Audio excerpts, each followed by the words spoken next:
Alright, hello and welcome to another Marvel Snap video. So I wanted to go over the season pass, or the season cards coming out in the new X-Men season in May. I thought I'd do it a little differently, go over the video. I'll lower this one. But I figured I'd go over just this video that they post and kind of go over the cards as they show up. Because there are some very interesting cards coming out in the new season. So, figured we'd just watch the video and stop as they show up because it shows them in order as they reveal. Hey, man. I didn't realize how low the quality was. They deliberately made it like it was in the 80s.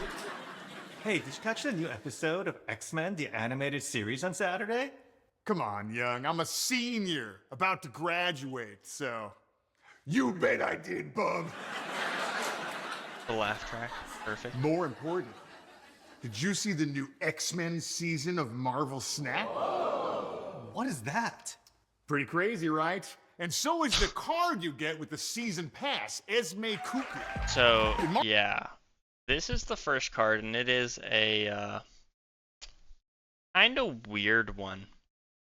When I originally read it, I was very confused. And even now, I'm still a little confused by the card. It's a very interesting card. It seems like, to me, you would run this card in any deck that you would run Anti-Venom. Because most Anti-Venom cards are more expensive cards. You're looking at Iron Man, Gore, Ajax is a popular one in those negative decks. Man-Thing could be a good hit. But yeah, it's setting the cost to 3 is the really weird one. Because you need a deck that you generally want it to hit a more expensive card so you get cost reduction, and then a low power card so you get a power boost. You could run it with like a Zola or something. I mean, you could also just run it in Surfer and it could hit like a Brood, and then you'd have a 3/4 Brood. It's also nice because it copies into your hand, so it's essentially a free card draw. Essentially, it's also then a created card, so you're looking at it would get cost reduction from Quinjet. It gets boosted by Victoria Hand. So, I mean, it is interesting. It could just be a run it in whatever, and then it's 3/4 Iron Patriot that gets buffed by Victoria Hand, or you can use it to get a copy of Victoria Hand, right? So I guess probably the generator route would make more sense for her. She could be really good now that I'm seeing it's a copy of a card. It is interesting with the text. Right? I think they show it with like an Iron Man or something. Yeah, they showed him Mr. Negative hitting Iron Man or Zola, Jubilee, White Tiger. I feel like she's gonna see a home in These moves are electric. move Check out the new or like Surge card generator decks. releasing this season. The next card being Surge. So when I first saw this card come out, when I looked like a month ago at the card leaks, this card's crazy. It's literally power creep Phastos. Like Phastos is a 3/4 that on reveal gives +2 power or -1 cost to cards. She gives +1 power and -1 cost to every card if you play it right, and she's a 2/2. Like, seems crazy. The condition obviously is you have to be able to play the card, but like, remember when that like Havoc deck was really good, the like small card Havoc or whatever? Like, she could fit perfectly into that. That you can get away with like maybe even Havoc on 3, and then just like spam out your Surge cards every turn that are getting that -1 cost, and just go to town with it. I think Surge is going to be just a generically good card. You could see it in hand buff, like those Gwenpool Galacta decks that are running Brood Mr. Sinister. I think she might be a little harder to fit into those decks because if you like play it on 2 and then it hits like a card you don't really want to play, it's like an Absorbing Man, right? Or Brood, you don't really want to play Brood on 3. So it could get kind of clunky in those, but I think like a small, just like generic good deck is going to be where you see her probably initially. And I mean, she's just going to be a generically good card. Like it's a crazy ability and a decent stat line to go with a very, very wild ability that they gave. Surge is a Like imagine it hits like a Kitty Pryde or something. It's a free Kitty Pryde. In Marvel Snap, she starts a chain reaction when Yeah, because there's no limits on it, so like hitting top 1 drops card is gonna of be the deck. insane because they're She'll free amp then. up your ramp deck, or pair her with lots of 1-cost cards that you can bounce, like Hood, Iceman, and Silver Saber. Literally, they say. Zap. I didn't even realize that. Oh man, I just remembered.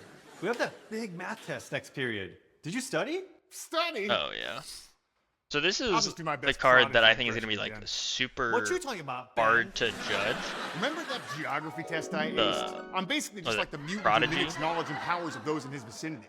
And in Marvel Snap, when Prodigy's in the back row, Yeah, so if this card's in the back row, copy the text of the card in front of it. So think of opposite of Captain Carter. You want him in the back row, and it's the card that's directly in front of it. So if you play, right, 1, 2 to fill, if you play Prodigy in 3, it'll hit the first card you played in the lane because it'd be on the left side.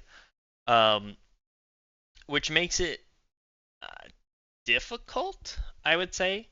You need a lane that you've played multiple cards, and then it's stealing the text. Like, you could Captain Carter and then play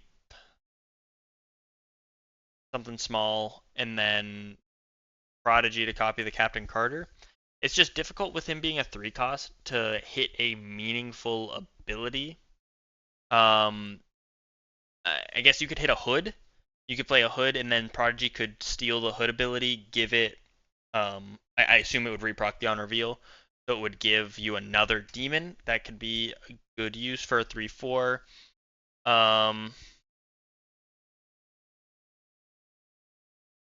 Maybe you could get it to copy a Silver Surfer in a Silver Surfer deck. That'd be tricky though. You would have to have like a Sarah down and then play all 3 cards the same lane. You play like Surfer something, Prodigy. Probably not likely that would happen. Yeah, I mean this is the card that I have a really hard time figuring out how it would work. It could also just work well in some sort of Spectrum ongoing deck. Just slap it middle, and because this would be a 3 cost card with the text, Moonstone could copy the ability, so you could have something crazy like Carter, Moonstone, Prodigy, Living Tribunal maybe. And right, you would have Captain Carter giving power, Moonstone giving power, Prodigy giving power, and then Moonstone giving power a second time because Prodigy has the Captain Carter text. So that could be an interesting line as well. I see him more probably with ongoing text than on reveal text, but in theory he should also work with on reveal text. It'll just be interesting to see how things end up playing out because with him being a 3 and needing to be in at least the 3rd card slot in the lane, it makes it kind of clunky, in my opinion, on how to get him to work exactly. it copies Maybe they the show text something of here the that's a card little better. directly in front of it. Try copying They show Ant-Man and Goliath's Man- sword, or yeah, they show the taking Moonstone Moonstone or interaction. Mystique out for a date. Or Mystique, who shifts into Moonstone halfway through the date. If I catch you copying of me again, I'm going to destroy you. They I'm had sorry, him copying sister. Moonstone. I I don't think think him you can copying just play Moonstone is a Elixir very Mixer and good revive use of location. the card, though. Like, why It's would gonna you take rather more be than a something else? Volsky new X-Men to bring Go you back. Elixir. Yeah, so this card got changed from when it originally leaked. It used to be an activate. Now it used to be a 1-drop and an activate. Now it's a 2/3 with an on reveal. One of your cards destroyed last turn gets revived here. It's also a little random. It's also a lot worse than it was before. I believe it was a 1/2 before that had like an activate, revive the last card. Revive a card that got destroyed this turn here. So it was basically just like a get out of jail free card if your opponent had Shang. Now it's one of your cards destroyed last turn gets revived here. So it's not a turn 6 protect from Shang. You would need to somehow bait your opponent to Shang early. And then you could elixir it back. I could see it having use in like a Surtur Scar deck maybe, where your opponent might get a little jump happy and just Shang on 5 because you're showing the big card. And then elixir would be good to just bring it back, and then right, you have another big card now. It would also help you get into locations like Death's Domain, Altar of Death, Luke's Bar, right, where he would get bumped out since he's adding the card. The second card, the card that he adds, isn't getting bounced out. Obviously, this is only looking at Shang protection, which I think would be the better way to run elixir. You also have the line of you're destroying your own cards, and then you want to just get a copy, or you want to like bring it back. So, I don't really know it's something with like a hood maybe where you misery it and then you could elixir it back onto the board, but then you would hood on the board again. You don't want that. I can't think of a card that you would want to destroy, like something with Venom and Fire Hair, I guess. Eating a big card and then you elixir it back onto the board to get another stat. It could be something. It seems like this would just be a generically good card that has a lot of synergy. It's hard to say exactly what would pair well with it, but I think he'll be definitely a good card. Being able to just revive a card on turn 6, and then it's a 2, so you can pair it with a 4. So like right in that Surtur Scar scenario, you could play him and then play another 4/10 or something like a 2 or whatever. So it does give you some flexibility there. New X-Men to bring you back. You and me, after Mac Club, in the parking lot. Yeah, you so are it shows dead meat. what I was saying, but also like I don't see how likely it is that your opponent's Do you Shang on smell 5. that? Oh, sorry about that. I think I have some spare pants in my locker. No, it's... What's up, guys? Zorn. So I think Zorn is the last one coming out, so I'll just stop it Oh, Jason, what is after that that shows up. It's my new aftershave. more like a repellent. Exactly. It's called Zorn, named after the mutant from the new. So Zorn 2/3. After any 3 or 4 cost card is played here, move it to another location. So right, important notes. It's a 2/3, so it's cheap. You can play it early. It's Magneto's effect, hitting 3 or 4 cost cards, and it's a symmetrical effect. So it's moving your cards away, and it's moving your opponent's cards away. So you can leverage Vulture and Red Hawk on your side, give you some cheat, give you some power, and you can use it in move control to basically lock down a lane. Your opponent can't play 3 or 4s to his location. If they do, they get moved. Your Scream profits. So you have some options there. It seems like he'd be pretty good. The 4 cost cards I don't think does anything for you running a move deck though, if I'm not mistaken. The only 4 cost move card that I can think of is Miles Morales and Captain Carter and Phoenix Force, I guess.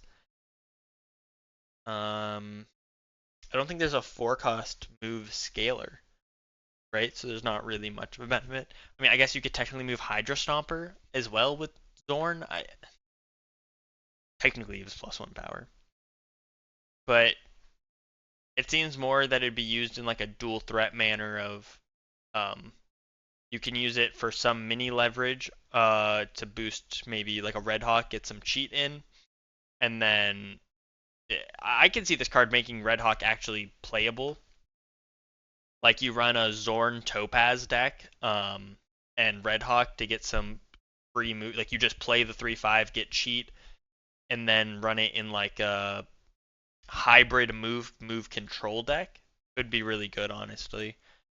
But we'll have to wait and see how things shake out in that manner. Very interesting card for X-Men, sure, in my who opinion. repels others through magnetism. In Marble Snap, he repels away Yeah, 3 and so 4 cost they're cards using it in the played at move his control location. aspect, but you could use it I'm pretty sure To the pair smell would move with, even Colossus. to pair with All I'm hearing is that I have the power to move people. move and that's cards a win. like Vulture. Sniff you guys later. And then there's also new locations, which are interesting. Genosha, after turn 5, all your highest cost cards here are destroyed. Yeah, that's tough. You're pretty much never going to play to it unless you have a can't be destroyed card. And then Pit of Exile cards with 10 or more power can't be played here. Yeah, that's a pretty fine location. Sucks for those big power decks like Surtur Scar, and then I would say Thanos can't get played there, but with Time Stone, Thanos can still go there, so it's pretty whatever. Yeah, I think those are pretty sure those are all the cards coming out this month. Variants look kind of sick. But yeah, if you guys enjoyed, please let me know in the comments. Also, letting me know. So, and if you have any thoughts on the cards as well, leave them in the comments. I love to read the comments and see what you guys think. Anyway, I'll see you guys in the next one.